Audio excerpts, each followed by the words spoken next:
Hello! Alors, une petite voice note ici pour partager mes ressentis sur un film que je suis allée voir hier soir. Ça s'appelle La main basse sur l'eau. C'est un film de Jérôme Brittel. Et c'était dans le cadre du Ciné des Possibles, qui est en fait un espèce de... je connaissais pas en fait, c'est quelque chose qui est mis en place à Uzès, mais c'est peut-être mis en place dans d'autres villes, avec ce qui s'appelle le réseau des possibles. Réseau, et là ça s'écrit, enfin ils l'écrivent R-E-Z-O.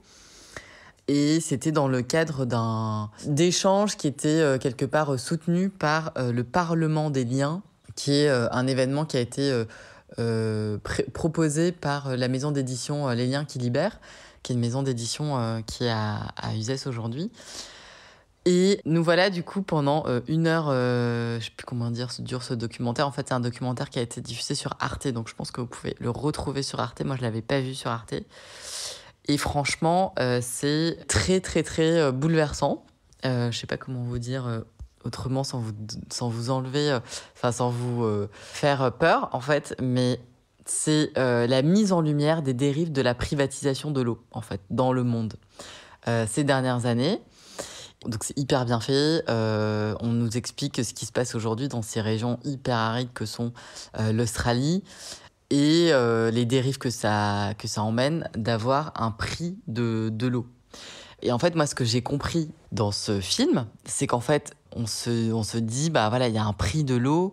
Évidemment que c'est normal qu'il y ait un prix de l'eau parce que il faut bien qu'on nous distribue l'eau et qu'il y ait des infrastructures qui soient créées pour qu'en fait il y ait un traitement de l'eau, pour que l'eau, il y ait des canalisations qui l'emmènent jusqu'à notre robinet et que quand on ouvre le robinet, on ait de l'eau qui sorte. Donc en gros, moi je trouvais que c'était plutôt logique et normal qu'on paye le service de l'eau, en fait. Le service de la distribution d'eau, le service du traitement de l'eau, même s'il y a plein de choses à dire sur le traitement de l'eau et que là, je vous renvoie du coup à l'épisode qu'on a fait avec Fabien Borgel, le chef de 42 degrés, ce restaurant à Paris, où on parle en fait de l'eau et des systèmes en fait aujourd'hui qu'on peut utiliser en plus sur les arrivées d'eau qu'on a normales pour filtrer mieux en fait l'eau, parce qu'aujourd'hui il y a plein de choses qui sont pas filtrées qui peuvent pas être filtrées aujourd'hui par des filtres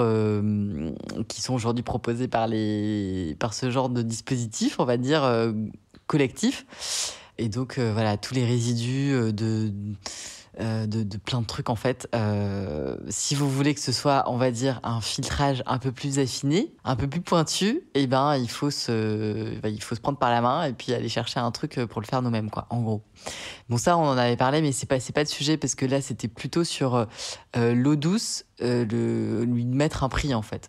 Donc moi, jusqu'à présent, je me disais, normal qu'on paye, c'est un peu comme on paye l'électricité qui arrive. Et il y a comme, en fait, il y a un peu une industrie, entre guillemets, des grosses infrastructures lourdes qui demandent de l'argent. Et donc ça, c'est quelque chose, c'est une chose. Et ça, je crois qu'en fait, la France a été l'un des premiers pays à faire payer l'eau comme ça. Ça date de, je crois, début du siècle dernier, en fait.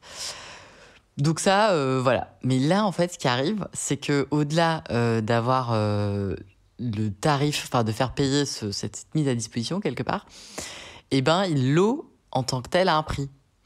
Et donc en fait, là, c'est tout autre chose, c'est-à-dire que ça devient quelque chose sur lequel on va pouvoir spéculer, sur lequel on va pouvoir en fait l'acheter, la revendre sans l'avoir vu et mis quelque part dans un bassin, à un endroit en fait. Et donc ça, c'est absolument effrayant, honnêtement. Il montre ce qui s'est passé en fait en Australie, aux États-Unis, avec donc tout un tas. Et donc là, on voit vraiment les personnes qui ont participé à cette financiarisation de l'eau. Alors il y a des choses hyper ambiguës. C'est vraiment déstabilisant parce qu'on se dit mais comment c'est possible en fait qu'il y ait des raisonnements comme ça ?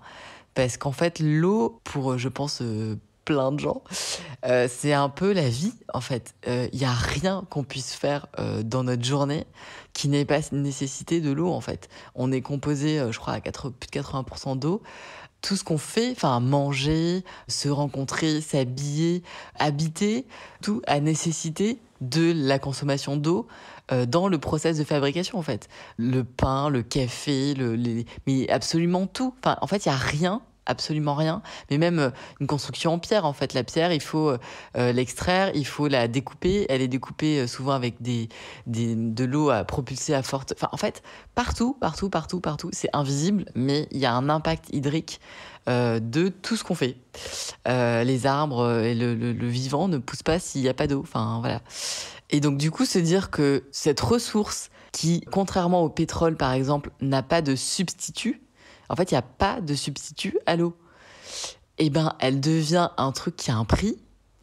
En fait, ils expliquent dans ce film, et je vous invite vraiment à le voir, parce que c'est... Enfin, aussi flippant soit-il, je pense pas que ce soit quelque chose sur lequel il faille fermer les yeux, parce que c'est en ce moment qu'il se passe plein de trucs autour de l'eau.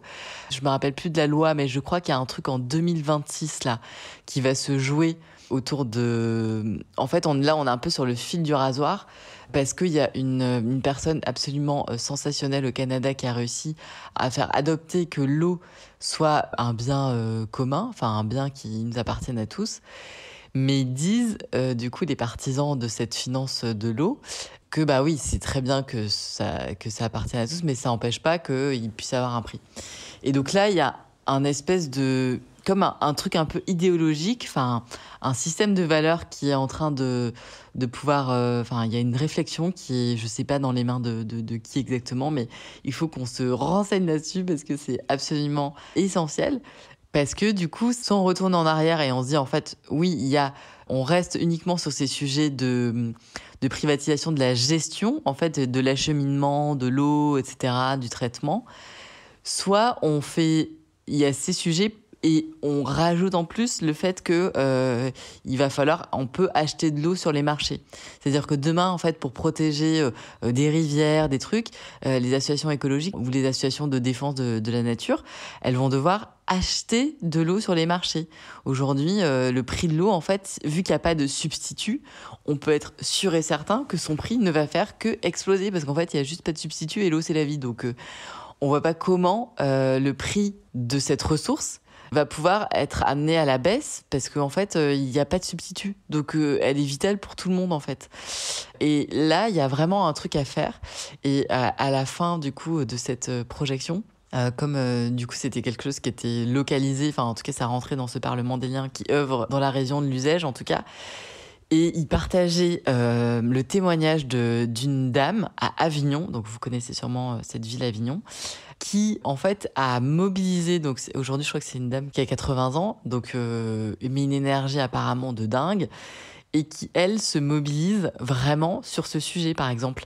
Et donc, elle œuvre avec d'autres personnes, enfin des citoyens, en fait, juste comme ça.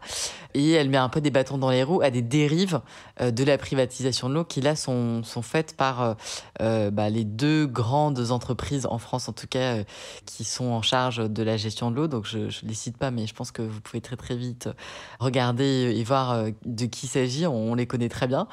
Et en fait, ce journaliste là qui témoignait nous disait que cette personne, elle avait été vraiment un peu le grain de sable dans ce système et qu'elle avait eu raison et gain de cause à plein d'égards parce qu'en fait, notamment, les études montrent qu'il y a beaucoup de gâches dans la gestion de l'eau, dans les tuyaux, parce qu'il y a des fuites énormes un peu partout, je crois, et qu'il y a en tout cas dans cette région d'Avignon, c'était spécifique, mais c'est apparemment démentiel dans les autres régions aussi, mais personne trop le sait, mais c'est qu'il y a à Avignon, il disait le journaliste, entre 40 et 50% de l'eau qui est perdue dans les canalisations à cause des fuites.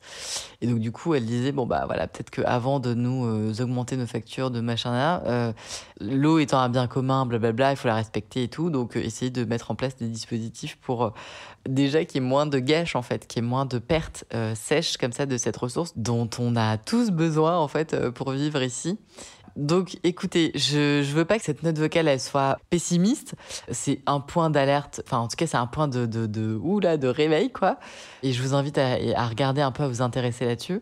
Et ce que moi, je retiens de cette nana, c'est qu'en fait, il y a rien qui nous empêche de faire des choses et de partager, de dire, de comprendre, parce que c'est complexe, mais ça veut pas dire que y a pas d'alternative. C'est juste vraisemblablement que personne n'y a trop pensé.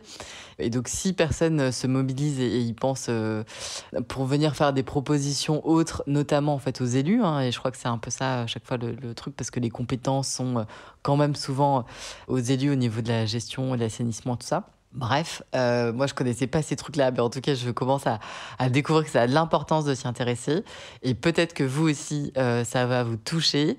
En tout cas, le message de cette dame de 80 ans, c'est que moi je retiens, c'est de dire qu'en fait rien n'est impossible à partir du moment où on a un peu de temps et surtout l'envie de proposer d'autres axes peut-être un peu inédits de gestion ou de voilà, et de dire là en fait non, on n'est pas trop d'accord, voilà pourquoi, et garder cette espèce de c'est pas un combat, parce que je pense que c'est pas le mot, en tout cas c'est garder cette envie que on est d'accord pour vivre dans un monde où on achète beaucoup de choses, mais acheter une ressource qui est pas substituable et lui donner un prix et qu'elle s'envole sur les marchés alors qu'on n'aura plus de contrôle du coup après.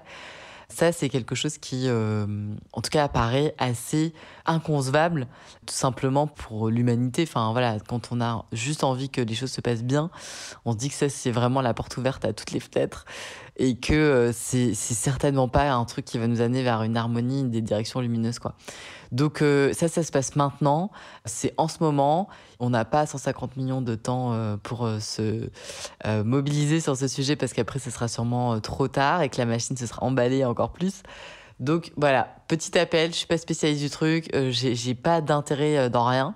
J'ai juste, moi, vu ce film, et je vous partage que ça me fait ressentir qu'on peut nous mobiliser et faire quelque chose là-dessus. Voilà, je vous embrasse et à très vite. Ciao, ciao.